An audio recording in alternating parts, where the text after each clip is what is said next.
ఇంగ్లాండ్‌తో జరగబోయే third T20 Shreyas Iyer captaincy కెరీర్‌లో చాలా ఇంపార్టెంట్ మ్యాచ్ అని చెప్పొచ్చు. ఎందుకంటే ఇంగ్లాండ్ ఆల్రెడీ సిరీస్ 1-0 లీడ్‌లో ఉంది. ఇండియా ఈ మ్యాచ్ ఓడిపోతే సిరీస్ గెలిచే ఛాన్సే ఉండదు. ఐదర్ సిరీస్ డ్రా అయినా అవ్వచ్చు ఆర్ ఇంగ్లాండ్ సిరీస్ విన్ అవ్వచ్చు. సో ట్రెంట్ బ్రిడ్జ్‌లో జరగబోయే క్రూషియల్ థర్డ్ టీ20లో ఇండియా ఏం చేంజెస్ చేయాలి? ప్లేయింగ్ 11 ఎలా ఉండాలి? టాస్ గెలిస్తే బ్యాటింగ్ తీసుకోవాలా? బౌలింగ్ తీసుకోవాలా? అండ్ మోస్ట్ ఇంపార్టెంట్లీ ఇండియా ఈ మ్యాచ్ గెలవాలంటే చేయాల్సిన చేంజెస్ ఏంటి? Let's discuss everything. ఫస్ట్ ఒకసారి సెకండ్ టీ20లో ఏం జరిగిందో మాట్లాడుకుందాం. అందరూ ఎప్పటి నుంచో వెయిట్ చేసిన Vaibhav Suryavanshi debut finally second టీ20లో అయింది. It is a massive achievement for him. But team combination ప్రాపర్గా సెట్ చేసుకోలేదనిపించింది. టీమ్ కాంబినేషన్ చూసుకున్నట్లయితే ఇండియా టాప్ 7 బ్యాటింగ్ ఆర్డర్లో 6 లెఫ్ట్ హ్యాండర్స్ ఉన్నారు. అండ్ ఏ ఆపోజిషన్ టీం అయినా ఇలా left hand heavy batting lineup ఉన్నప్పుడు ఒక రైట్ ఆర్మ్ ఆఫ్ స్పిన్నర్ని యూస్ చేసుకుంటారు. And England కూడా ఎగ్జాక్ట్లీ అదే చేసింది. విల్ జాక్స్ని ప్రాపర్గా యూస్ చేసుకుంటూ పవర్ ప్లేలో వైభవ్ సూర్యవంశీ వికెట్తో పాటు మిడిల్లో ఒక ఓవర్, డెత్లో ఒక ఓవర్ ఇచ్చి స్కోరింగ్ నుండి చాలా ఇంపాక్ట్ చేశాడు. And also complete left handers అయిపోవడంతో లాంగ్ బౌండరీస్ని ప్రాపర్గా యూస్ చేసుకున్నారు. ఒక స్టేజ్లో 12 ఓవర్స్కి 118 ఫర్ 2 ఇషాన్ అండ్ అయ్యర్ ప్రాపర్గా సెటిల్ అయినప్పుడు 200+ స్కోర్ ఈజీగా స్కోర్ చేయొచ్చు అనిపించింది. బట్ ఇండియా లాస్ట్ 7 ఓవర్స్లో ఓన్లీ 60 రన్స్ స్కోర్ చేసింది. అండ్ దట్ టు లాస్ట్ ఓవర్లో 17 రన్స్ వల్ల ఆ మాత్రం స్కోర్కి రీచ్ అయ్యాం. అసలు ఇక్కడ అర్థం కాని విషయం ఏంటంటే తిలక్ ఎప్పుడు ఫినిషర్ అయ్యాడో గౌతమ్ గంభీర్కే తెలియాలి. Tilak is the one of the best middle order batsmen India has ever produced. Somewhere ఆ బ్యాటింగ్ ఆర్డర్ డిస్టర్బ్ అయినట్టే కనిపించింది. బట్ మనం ఇంగ్లాండ్ సైడ్ చూసుకుంటే జాకోబ్ బెథెల్ ఒక ఎండ్ ఫ్రమ్ ద స్టార్ట్ ఉన్నాడు. సో మ్యాచ్ మొత్తం చూసుకుంటే ఇంగ్లాండ్ లెఫ్ట్ రైట్ కాంబినేషన్ని యూస్ చేసుకొని ఇండియన్ బౌలర్స్ని లెన్ సెట్ చేసుకొని ఇవ్వలేదు. షార్టర్ బౌండరీస్ని ప్రాపర్గా యూస్ చేసుకున్నారు. అండ్ అప్పటికి స్టిల్ ఇండియా గేమ్లోనే ఉంది, కానీ అప్పుడే ఒక వర్స్ట్ డిసిషన్ అయింది. అదే రవి బిష్నాయ్ బౌలింగ్. అప్పటికే 3 ఓవర్స్లో 30 రన్స్ ఇచ్చేశాడు. అయినా కానీ అయ్యర్ ఎందుకు మళ్ళీ బిష్నాయ్ వైపు వెళ్ళాడు అస్సలు అర్థం కాలే. మ్యాచ్ మూమెంటం మొత్తం చేంజ్ చేసేసింది.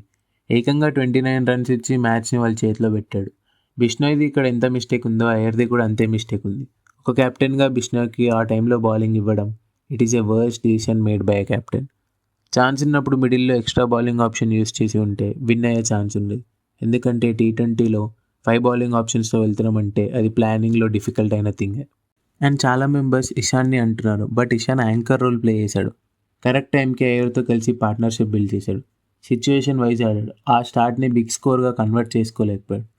సో కొన్ని matchups extra bowling options tactical changes చేసి ఉంటే సెకండ్ మ్యాచ్ గెలిచేవాళ్ళం. Now let's talk about third టీ20. ఇండియా వర్సెస్ ఇంగ్లాండ్ థర్డ్ టీ20 ట్రెంట్ బ్రిడ్జ్ నాటింగంలో జరగబోతుంది. ఈ పిచ్ అండ్ వెదర్ కండిషన్స్ చూసుకుంటే ట్రెంట్ బ్రిడ్జ్ జనరల్లీ బ్యాటింగ్కి గుడ్ వెన్యూ. అవుట్ఫీల్డ్ కూడా చాలా ఫాస్ట్గా ఉంటుంది. బౌండరీస్ కూడా కొన్ని ఏరియాస్లో షార్ట్గా ఉంటాయి. ఇనీషియల్గా పవర్ ప్లేలో సీమ్ మూమెంట్ ఉంటుంది. సో ఇండియా బ్యాటింగ్ ఆడుతున్నప్పుడు పవర్ ప్లేలో జాగ్రత్తగా ఆడుకుంటే 200+ సింపుల్గా కొట్టొచ్చు. ఎందుకంటే మన బ్యాటింగ్ లైనప్ అలాంటిది. So India should definitely go and bat first and try to score 200+.